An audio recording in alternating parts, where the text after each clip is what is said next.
The world is another step closer to protecting 30% of its oceans after the Biodiversity Beyond National Jurisdiction Treaty was adopted by the United Nations in New York.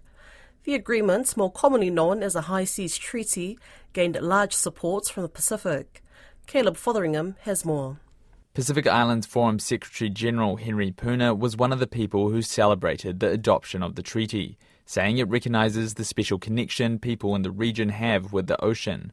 Also in support was Pacific Network on Globalisation Coordinator Maureen Penjuli, who says it's important considering the various threats the ocean faces. She says there needs to be a level of consistency to how the high seas are governed. Oceans is under significant threat from human activities, if you like, both from a pollution perspective, but more significantly in terms of climate emergency and new emergency threat. So this new treaty is an absolute welcome and extremely timely. Its adoption follows UN member states agreeing to the treaty text in March, nearly 2 decades after negotiations started.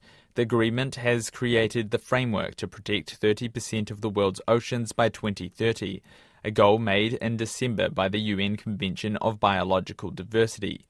World Wildlife Fund New Zealand Chief Executive Kayla Kingdom-Bibb says Pacific nations will reap the benefit of healthy high seas. We know that the health of our ocean and the blue Pacific is really central to the well-being of Pacific peoples, economically, culturally, and environmentally.